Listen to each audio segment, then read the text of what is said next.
Hey guys, welcome back. ఇవాళ video title చూడగానే నేను ఏ వీడియో చేస్తున్నానో మీకు అర్థమైపోయి ఉంటుంది కదా. సో నేను ఇవాళ బ్యాగ్ ప్యాకేజ్ చూపిస్తున్నాను. బేబీతో ఉన్నప్పుడు మనం ట్రావెల్ చేసేటప్పుడు ఎలాంటి థింగ్స్ మనం కన్సిడర్ చేయాలి, ఎలాంటివన్నీ బేబీకి మస్ట్ అండ్ షుడ్గా మనం పెట్టుకోవాలి అనేది ఇవాళ ఈ వీడియోలో చూపిస్తాను. సో నేను పెద్ద లాంగ్ డిస్టెన్స్ ఏం వెళ్ళట్లేదు, తిరుపతి వెళ్తున్నాను, 3-4 డేస్కి వెళ్తున్నాను. కానీ బేబీతో ఉన్నప్పుడు ఎన్ని డేస్కి వెళ్ళినా, ఎంత దూరం వెళ్ళకపోయినా ప్యాకేజ్ అనేది ఒకలాగే ఉంటుంది కదా. సో మస్ట్ అండ్ షుడ్గా మనం పట్టుకెళ్లాల్సినవన్నీ పట్టుకెళ్ళాలి, బేబీకి అవసరమైనవన్నీ మర్చిపోకుండా పట్టుకెళ్ళాలి. ఏది మిస్ అయినా చాలా ప్రాబ్లం అయిపోతుంది. సో దానికోసం మనం ఒక చెక్ లిస్ట్ని మీరు తయారు చేసుకోండి. నాకు ఇది ప్యాకేజింగ్ అనేది అలవాటు అయిపోయింది, సో నాకు చెక్ లిస్ట్ అక్కర్లేదు. నేను ఇవాళ చూపించినవి మీకు ఇంపార్టెంట్ అనిపిస్తే ఒక చెక్ లిస్ట్ తయారు చేసి ఒక దగ్గర పెట్టుకోండి. సో దట్ మీరు ఎక్కడికైనా బయటకు వెళ్ళేటప్పుడు ఆ చెక్ లిస్ట్ అనేది మీకు ఉపయోగపడుతుంది. So let's start the video. So ముందుగా బేబీకి మార్నింగ్ లేవగానే మనకి ఏం కావాలన్నది చూపిస్తాను. సో ఇక్కడ నేను బేబీ ఆయిల్ తీసుకున్నాను. ఇది మ్యాండేటరీ అనుకుంటే పట్టుకెళ్ళండి, లేకపోతే అక్కర్లేదు. ఇంకా సోప్ తీసుకున్నాను, బేబీ షాంపూ తీసుకున్నాను, బేబీ బ్రష్ తీసుకున్నాను, ఈ టంగ్ క్లీనర్ తీసుకున్నాను, పేస్ట్ తీసుకున్నాను. ఇవి మస్ట్ అండ్ షుడ్గా ఇంపార్టెంట్ కదా మార్నింగ్ లెగ్గానే. సో ఇవి మర్చిపోకుండా పెట్టుకోండి. సో ఈ పార్ట్ అయిపోయిన తర్వాత, బేబీ బాత్ అయిపోయిన తర్వాత మనకి మ్యాండేటరీగా ఏం కావాలి అంటే గ్రూమింగ్ కిట్ కావాలి. సో దానికి నేను బేబీ కోమ్స్ తీసుకున్నాను, దాంతోపాటు లోషన్స్ తీసుకున్నాను. ఇది డ్రై స్కిన్ ఉంటుంది నా బేబీకి, సో ఇది మస్ట్ అండ్ షుడ్గా ఉండాలి. ఇంకా ఇది నార్మల్ లోషన్.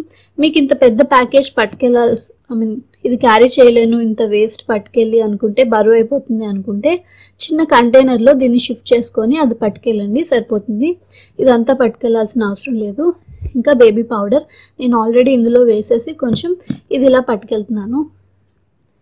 సో పొద్దున్న లెగ్గానే స్నానంకి అయిపోయింది, ఇంకా గ్రూమింగ్ కిట్ కూడా అయిపోయింది. సో స్నానంకి మనకి వాష్ టవల్స్ ఏదైనా అవసరం అనుకుంటే అవి పట్టుకెళ్ళండి. ఇంకా ఇది టవల్, బేబీకి ర్యాప్ చేయడానికి టవల్, ఇంకా ఇలాంటివి ఒక 2-3 పట్టుకెళ్ళండి. నేను వాష్ చేయడానికి వేసాను, సో అందుకని ప్రస్తుతానికి మీకు ఒకటి చూపిస్తున్నాను. ఇంకా హ్యాంకీస్ ఏదైనా బేబీకి అవసరం ఉంటాయి కదా, స్నీజింగ్ ఏమైనా చేసినా, ఏమైనా స్పిల్ చేసినా కూడా తుడ్డానికి ఉంటుంది కదా. సో ఏమైనా నార్మల్ హ్యాండ్ టవల్స్ లాంటివి ఒక 2-3 పెట్టుకోండి. ఇంకా బేబీ కోసం డైపర్స్ కావాలి కదా. సో డైపర్స్ మీరు ఎక్కువే క్యారీ చేయండి. అవసరం అనుకుంటే మీరు వెళ్ళే ప్లేస్లో అక్కడ ఉంటాయి అనుకుంటే, ఇది బరువు ఎందుకు అనిపిస్తే అక్కడికి వెళ్ళి కొనుక్కోండి, లేదు అంటే కొని పెట్టుకోండి. ఇంకా బేబీ వైప్స్, ఇంకా డైపర్ ర్యాష్ క్రీమ్ కూడా పెట్టాను. సో ఇవన్నీ అయిపోయాయి కదా. ఇక్కడికి వస్తే ఇది మస్ట్ అండ్ షుడ్ అండి. మీరు ఈ చెక్ లిస్ట్లో కంపల్సరీగా దీన్ని ఇంక్లూడ్ చేసుకోండి.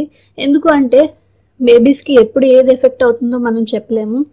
సో వాళ్ళతో మనం జాగ్రత్తగా ఉండాలి. సో మనం ఉన్న ప్లేస్లో మెడికల్ షాప్స్ కానీ కిట్ కానీ అవైలబుల్లో ఉంటాయో లేదో మనకు తెలీదు.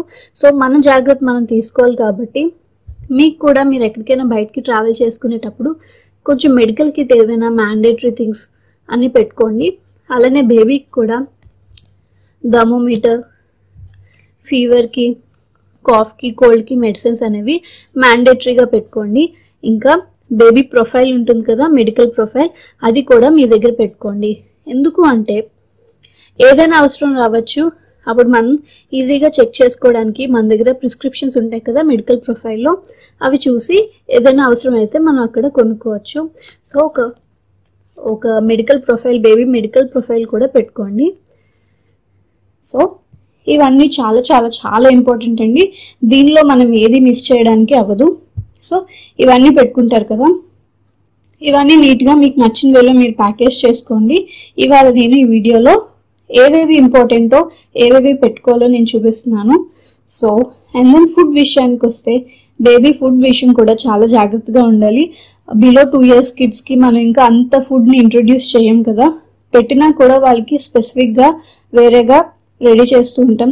సో మనం తినేవన్నీ వాళ్ళకి పెట్టలేం కదా. దాంతోపాటు బయట ఆయిల్స్ ఇవన్నీ వాళ్ళకి పెట్టలేము. సో అందుకని చెప్పి బేబీకి మీరు కనుక మీ ఇంట్లో ఇలాంటిది ఏమైనా ఉండుంటే, ఇది ఇండక్షన్ స్టవ్ అండి. నాకు ఇది చాలా అంటే చాలా చాలా హెల్ప్ అవుతుంది ట్రావెల్ చేసేటప్పుడు.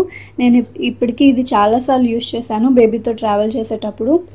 ఇది ఇలాంటి ఒక గిన్నె, ఫ్లాట్ బేస్ ఉన్న గిన్నె పట్టుకొని, ఒక స్పూన్ పట్టుకొని, ఈ ఇండక్షన్ స్టవ్ పట్టుకొని వెళ్ళిపోతే మనం ఎక్కడైనా ఉన్నా, మనకి ఎలాగో ఎలక్ట్రిసిటీ అనేది అవైలబుల్లో ఉంటుంది కదా, సో ఎక్కడికి వెళ్ళినా కూడా ఇది క్యారీ చేస్తే మనకి బేబీకి సెర్లాక్ కానీ, లేదు అంటే ఏమైనా రాగి మాల్ట్ కానీ, లేదా ఇంకేమైనా మనం ప్రిపేర్ చేస్తూ ఉంటాం కదా చిన్న చిన్నవి, అవన్నీ వాళ్ళకి ప్రిపేర్ చేసి ఇవ్వచ్చు. సో ఇది బిలో 2 years కిడ్స్కి అయితే చాలా బాగా యూస్ అవుతూ ఉంటుంది. ఇంకా అబోవ్ 2 years కిడ్స్కి కూడా ఏమైనా రెడీమేడ్ ఫుడ్ ఏమైనా చేసి ఇవ్వడానికి కూడా ఇది బాగా హెల్ప్ అవుతుంది. సో ఇదైతే నాకు మ్యాండేటరీ అనిపిస్తుంది. దీనికి నేను ఇలాంటి బాటిల్స్లో, ఇలాంటి కంటైనర్స్లో రాగి మాల్ట్, సెర్లాక్ ఇలాంటివన్నీ పట్టుకెళ్తూ ఉంటాను. సో ఇది నేను రాగి మాల్ట్ ఇందులో వేసాను. సెర్లాక్ నేను ప్రిపేర్ చేయాలి, అయిపోయింది. ప్రిపేర్ చేసిన తర్వాత అది కూడా కంటైనర్లో వేసుకొని పట్టుకెళ్తాను. ఇంకా ఏమైనా మనకి ఇంపార్టెంట్ అనిపిస్తే అవి కూడా పట్టుకెళ్తే సరిపోతుంది. ఇంకా ఇది ఫ్లాస్కో బేబీకి హాట్ వాటర్ కోసం. సో మనం ఎలాగో ఇది క్యారీ చేస్తున్నాం కాబట్టి వాటర్ని బాయిల్ చేసి ఇందులో వేసుకోవచ్చు. లాంగ్ జర్నీస్ అయితే లేదు 1-2 daysకి అంటే మన ఇంట్లోనే వాటర్ని బాయిల్ చేసి ఇందులో పెట్టుకొని పట్టుకెళ్తే సరిపోతుంది.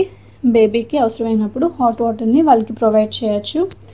ఇంకా ఇలాంటి మనకి బేబీకి ఫీడింగ్ చేయడానికి ఇలాంటిది ఏదైనా పట్టుకుంటే సరిపోతుంది. సో బేబీకి స్నాక్స్ కూడా, ఒకవేళ మీరు బేబీస్కి 1 year అబో అయితే స్నాక్స్ కూడా కొంచెం ఇంట్రడ్యూస్ చేస్తాం కదా, స్నాక్స్ కూడా వాళ్ళ ఫేవరెట్ స్నాక్స్ ఏంటో, వాళ్ళు ఏది బాగా క్రేవ్ చేస్తారో అవన్నీ పట్టుకోండి. నేను ఇక్కడ స్నాక్స్ అన్నీ పట్టుకోవాలి, అన్నీ అయిపోయి ఇంట్లోని, సో తీసుకోవాలి, వెళ్ళే ముందు తీసుకుందాం అనుకున్నాను. సో మీకు చూపించడానికి ఇక్కడ ఒకటి పెట్టాను. సో ఇది ఫుడ్ విషయానికి వస్తే బేబీకి మనం తీసుకోవాల్సిన కేర్. ఇంకా మీరు ఎలా చేస్తారో నాకు కామెంట్ సెక్షన్లో రాయండి. నేనైతే ఇలాంటి కేర్ తీసుకుంటాను. సో ఫుడ్ విషయం కూడా మనకి అయిపోయింది. సో ఒకవేళ ఇప్పుడు నేను కార్లో ట్రావెల్ చేస్తున్నాను, సో మార్నింగే స్టార్ట్ అయినప్పుడే వాళ్ళ కోసం మార్నింగ్ టిఫిన్ ఇంకా లంచ్ కూడా ప్రిపేర్ చేసి పట్టుకెళ్ళిపోతాను. ఈవినింగ్ అక్కడికి రీచ్ అయిపోతాం. ఈవినింగ్ కల్లా అక్కడికి వెళ్ళిపోయిన తర్వాత హోటల్ రూమ్లో నైట్కి ఫుడ్ ప్రిపేర్ చేస్తాను. సో నేను ఇలా ప్లాన్ చేసుకున్నాను. మీరు ఎలా అయితే ట్రావెల్ చేస్తారో, ఏ మోడ్ ఆఫ్ వేలో మీరు ట్రావెల్ చేస్తారో దాన్ని బట్టి మీ ప్లానింగ్ అనేది మీరు చేసుకోండి. సో ఇది అయిపోయింది కదా, ఫుడ్ విషయం అయిపోయింది. ఒకవేళ మీరు కనుక, ఇది సమ్మర్స్ కదా పర్వాలేదు, మీరు కనుక వింటర్స్లో ట్రావెల్ చేస్తే మస్ట్ అండ్ షుడ్గా బేబీకి స్వెటర్స్ అనేవి క్యారీ చేయండి. ఇంకా హ్యాండ్ గ్లౌజెస్ వేయండి. ఇంకా హెడ్కి ఇలాంటి మఫ్లర్స్ లాంటివి ఉంటాయి కదా, అలాంటివి కూడా క్యారీ చేయండి. ఇవి మస్ట్ అండ్ షుడ్. మీరు కనుక వింటర్లో ట్రావెల్ చేసి ఇంకా కూల్ ప్లేసెస్కి వెళ్ళినట్టయితే ఇవి మస్ట్ అండ్ షుడ్ అండి. ఇది వుడ్వర్డ్స్ గ్రైప్ వాటర్ అండి. ఒకవేళ మీ బేబీకి ఏమైనా మోషన్ ప్రాబ్లం ఉన్నా, లేదా ఏమైనా ఇష్యూస్ ఉన్నా, లేకపోతే కడుపులోని గ్యాస్ ఫామ్ అయిపోయినా ఇది బాగా హెల్ప్ అవుతుంది. ఇది ఆల్రెడీ మీరు యూజ్ చేస్తున్నట్టయితే బేబీ బ్యాగ్ ప్యాక్ చేసేటప్పుడు ఇది కూడా పట్టుకెళ్ళడం మర్చిపోవద్దు. నేను నా బేబీకి ఇది యూజ్ చేస్తుంటాను అప్పుడప్పుడు. తను ఎప్పుడైనా ఏడ్చినప్పుడు, తనకి ఏమైనా కడుపు నొప్పి వచ్చినా అలాంటి టైంలో ఇది వేస్తూ ఉంటాను. సో ఇది కూడా మస్ట్ అండ్ షుడ్ గా క్యారీ చేసుకోవాలి. ఇవి మెడికల్ షాప్స్ లో అవైలబుల్ ఉంటాయి ఈజీగా ఎక్కడైనా, కానీ మనం పట్టుకెళ్ళడం మంచిది కదా. సో ఎమర్జెన్సీలో బాగా యూజ్ అవుతుంది. సో ఇది కూడా పట్టుకెళ్ళండి. దీంతో పాటు ఇది బేబీ బ్యాగ్ అండి. ట్రావెలింగ్ అప్పుడు బేబీని క్యారీ చేయడానికి ఇది బాగా యూజ్ అవుతుంది. సో ఇలాంటిది ఏదైనా కూడా ట్రావెలింగ్ అప్పుడు బాగా పనిచేస్తుంది కాబట్టి ఇలాంటిది కూడా మస్ట్ అండ్ షుడ్ గా ప్యాక్ చేసుకోవడం మర్చిపోవద్దు. ఇది బేబీని బిలో 2 years 3 years బేబీస్ని కూడా ఇందులో క్యారీ చేసుకోవచ్చు. సో ఇది కూడా బాగా హెల్ప్ అవుతుంది ట్రావెల్ చేసేటప్పుడు. ఇప్పుడు మనం క్లోతింగ్ విషయానికి వస్తే, ఎప్పుడు మనం బేబీస్తో ట్రావెల్ చేసేటప్పుడు కొత్త క్లోత్స్ని తీసుకెళ్ళదండి. ఎందుకు అంటే కొత్త క్లోత్స్ వల్ల అవి మీ బేబీస్ పైన కంఫర్టబుల్గా ఉంటాయో లేదో మనకు తెలియదు. అందరికీ ఉంటుంది మీ వెకేషన్లో బ్యూటిఫుల్గా మీ బేబీ రెడీ అవ్వాలి, రెడీ చేయాలి అని చెప్పి. కానీ అలా చేయడం వల్ల వాళ్ళ క్లోత్స్లో కంఫర్టబుల్ లేకపోతే వాళ్ళు ఇరిటేట్ అయ్యి ఫజీ అయిపోతారు. సో మీకు మీ ట్రిప్ అంతా స్పాయిల్ అయిపోతుంది. సో రెగ్యులర్గా మీరు ఆల్రెడీ యూజ్ చేస్తున్న క్లోత్స్ ఉంటాయి కదా, వాటిల్లోనే సాఫ్ట్గా స్మూత్గా ఉన్నవి, ఇంకా అంత థిక్గా లేనివి, మీ బేబీ పైన మీ బేబీ ఈజీగా క్యారీ చేసే క్లోత్స్ ఉంటాయి కదా, అవి వాటిలో బెస్ట్ సెలెక్ట్ చేసి పెట్టుకోండి. సో దానివల్ల ఎలాంటి ప్రాబ్లం రాదు. ఇంకా మీరు ట్రావెల్ చేసేటప్పుడు రెగ్యులర్గా మీరు రోజుకి ఎన్ని క్లోత్స్ యూజ్ చేస్తారో తెలుస్తుంది కదా, దానికన్నా డబల్ ద సైజ్ క్లోత్స్ పట్టుకెళ్ళండి. ఎందుకు అంటే మీ బేబీ ఎప్పుడు పూప్ చేస్తుందో తెలీదు, ఎప్పుడు స్పుల్ వామిట్ చేస్తారో తెలీదు, లేదా ఎప్పుడు వాళ్ళ డ్రెస్సెస్ పైన ఏమైనా వంపుకుంటారో తెలీదు. సో ఇలా బయటికి వెళ్ళినప్పుడు ఇలాంటి ప్రాబ్లమ్స్ అన్ని మనం ఫేస్ చేస్తూ ఉండొచ్చు. సో దానివల్ల డ్రెస్సెస్ అనేవి పాడైపోతూ ఉంటాయి. సో ఎప్పుడు డబుల్ ద క్లోత్స్ అనేవి పట్టుకెళ్ళండి. ఇంకా మీ హ్యాండ్ బ్యాగ్లో స్పేర్ క్లోత్స్ అనేవి 1 or 2 pairs మీ హ్యాండ్ బ్యాగ్లో పెట్టుకోండి. దానివల్ల ఎలాంటి ప్రాబ్లం అయినా మీరు వెంటనే మీ బేబీస్కి డ్రెస్ అనేది చేంజ్ చేయొచ్చు. సో ఇలాంటి టిప్స్ అనేవి నేను ఫాలో అవుతుంటాను. ఇంకా సన్ గ్లాసెస్ కూడా ఏవైనా అవసరం అయితే పట్టుకెళ్ళండి. మీరు హాట్ సమ్మర్స్లో కనుక బయటకు వెళ్తే అవి కూడా కొంచెం హెల్ప్ అవుతాయి వాళ్ళకి. సో ఇలాంటి టిప్స్ అండ్ ట్రిక్స్ మీకు హెల్ప్ అవుతాయి అనుకుంటున్నాను. నేను ఇవి ఫాలో అవుతాను ట్రావెల్ చేసేటప్పుడు. సో మీకు ఈ వీడియో నచ్చుతుంది అనుకుంటాను. ఈ వీడియో కనుక నచ్చినట్టయితే నా ఛానల్కి సబ్స్క్రైబ్ చేయండి. ఇంకా పక్కనే ఉన్న బెల్ ఐకాన్ని కూడా క్లిక్ చేయండి. ఇంకా నా వీడియోకి లైక్ చేయండి, షేర్ చేయండి, కమెంట్ చేయండి. ఇంకా మీ దగ్గర ఏమైనా యూస్ఫుల్ టిప్స్ ఉంటే అవి నాతో షేర్ చేయండి. థ్యాంక్ యూ అండి. Thanks for watching. See you again.